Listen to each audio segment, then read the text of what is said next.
What's up, everybody? Matt Gajewski here, back again with the Odd Shopper channel. And today we're talking Week 11 college football, Maction Tuesday 3-game slate. Before we get started, make sure to hit that thumbs up button, subscribe to the channel, and hit the notification bell so you know when this and all other content goes live. We're also brought to you by Bet365.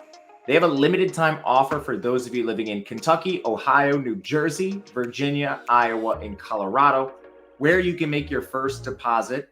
Bet $5 on any game, any market, and you will automatically get $150 in the form of bonus bets, whether it wins or loses.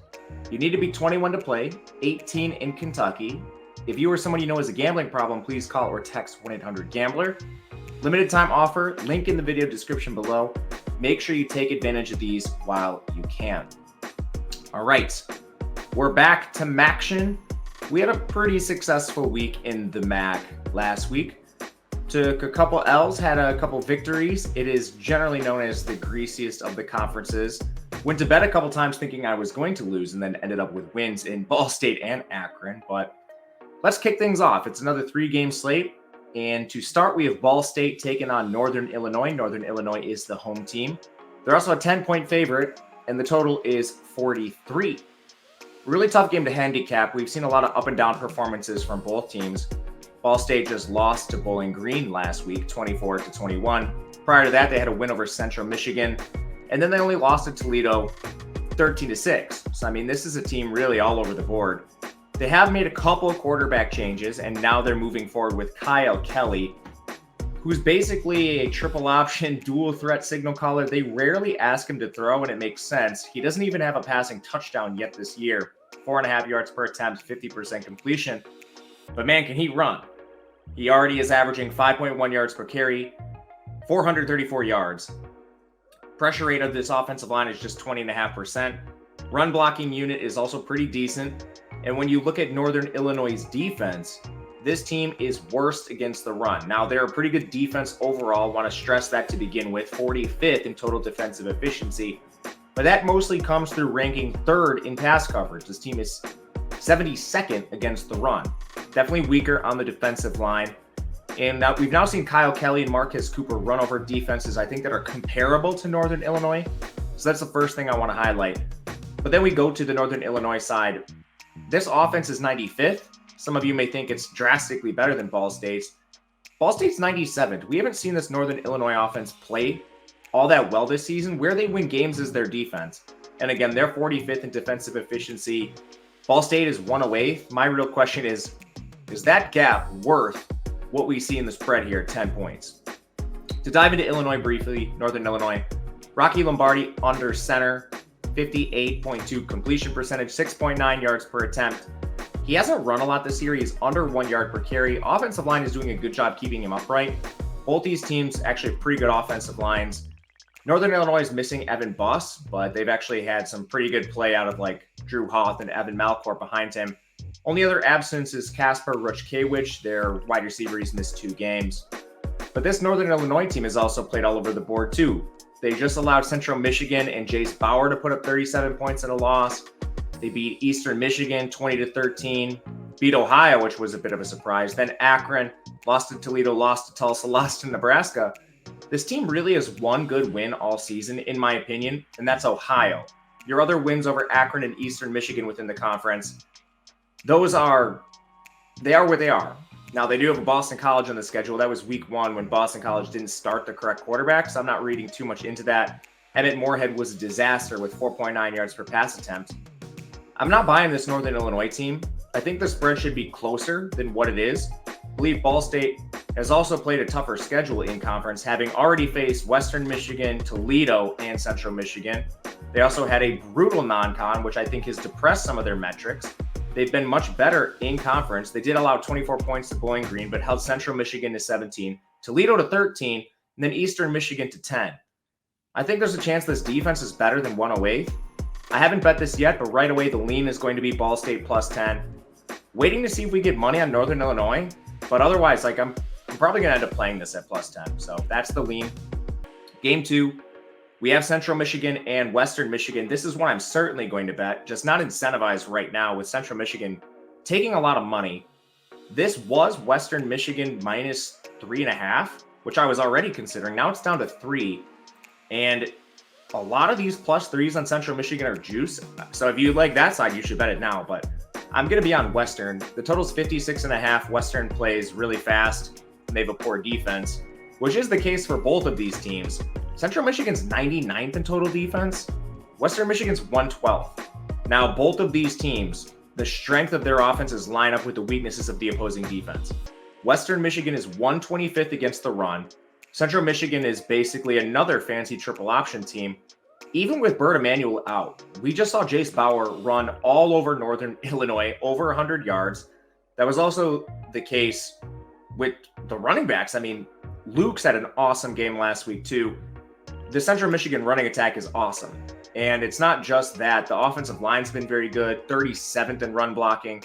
So Central should have success here, both with Bauer, Luke's. If Bailey's back, that would be great for them.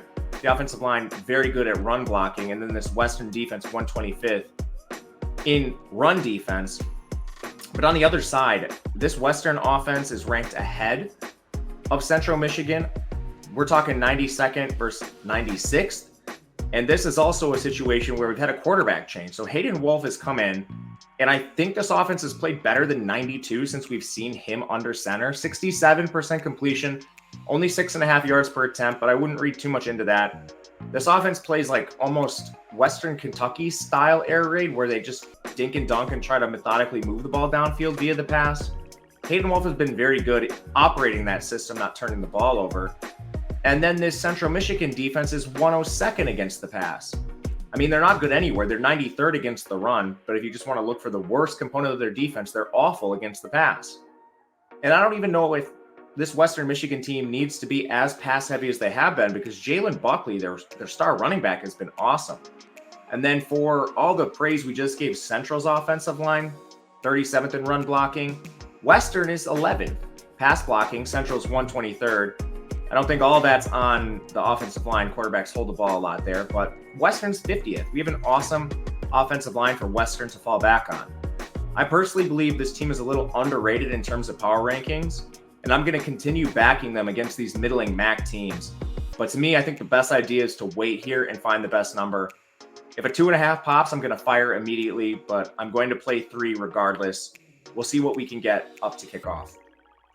Last game for the Tuesday night Maction slate is Ohio taking on Buffalo. We have Ohio coming off a bye. Western was off a bye too, so I didn't mention that. But Ohio off the bye. They most recently lost to Miami, Ohio, 30-16. They'll now travel up to Buffalo to face a Bulls team that just got blown out by Toledo, 31-13. 7 points in favor of the road team Ohio. The total is 44. I'm likely going to play the Bobcats, considering over in this game environment as well. Both these teams are pretty fast in terms of pacing, so that's something that should be noted. Offensive efficiency has been a struggle at times, especially for Buffalo, but the team is still 52nd in terms of seconds per play. That should provide a slight pace-up spot for Ohio that's played at 105. That's their ranking pace-wise. But this Ohio team is still pretty good. They lost some pieces from last year, which have hurt them, but 40th in overall offense. That's what's going to happen when you have Curtis Rourke under center. 63% completion, 7.1 yards per attempt. Somewhat mobile, 4.2 yards per carry, just not asking him to run the ball a ton. Offensive line's been okay. So far, their pressure rate is 21.5%. They've actually played a little better than okay. I should give them more praise than that. 19th in pass blocking, 28th in run blocking. So this is a very good unit. Where they've struggled for a while now is on defense, especially in the secondary. They're 94th in coverage. They've stood up against the run at times. They're a weird defensive line. 17th in pass rush, 90th against the run. And we just saw them give up 7.8 yards per carry, 163 yards to Rashad Amos. They've also held some other rushers in check. Prior to that, like Western couldn't run, Northern Illinois couldn't run, Kent State couldn't run. So the question to me is, can Buffalo run? Because they definitely can't pass. Cole Snyder's been awful this year. 55% completion, 5.4 yards per attempt, more turnover-worthy plays and big-time throws, taking some sacks, 76 rushing yards, and he's playing behind a bad offensive line, man. Like this Buffalo team, 125th in offensive efficiency, 100th in pass blocking, 126th in run blocking. Even with some weaknesses on Ohio's defense, I'm not sure this Buffalo team can exploit them. Then on defense, Buffalo is 48th overall. They've stood up against the run pretty well, but 77th in coverage. That's a problem against Curtis Rourke and Wiglutz. They just got blown out by Toledo, and in that game, they allowed 9.3 yards per pass attempt to DeQuan Finn. Penny Boone rushed for over 10 yards per carry. I think some of their efficiency just comes from facing bad quarterback plays of late. Their last two games prior to the Toledo beatdown were against Kent State and Bowling Green with Camden North under center. Neither of those teams had any success. Prior to that, they faced DJ Irons and Akron. They faced Jace Bauer before that. It was essentially 4 straight games of holding bad quarterbacks below 6 yards per attempt. Then DeQuan Finn diced them up. But prior to that, Louisiana quarterback Zion Chris got him for 8.6 yards per attempt.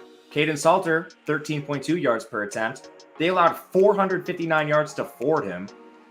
I mean, I'm not buying this Buffalo defense, and I'm going to back Curtis Rourke here. I know they're on the road, but hopefully the bye week should help that. Tough spot to play, but we'll back the Bobcats. So to summarize, some of these were wait and sees, but here's what I plan on playing. Ball State, +10. Western Michigan, -3. Going to try to wait for a better line, but I will play -3 if I have to. And then we'll play Ohio -7. Let me know in the comments what you think. We'll be back tomorrow to talk about round 2 of week 11 Maction. If you have a question, reach out on Twitter @Matt_Gajewski. Until next time, good luck, everyone. We'll see you later.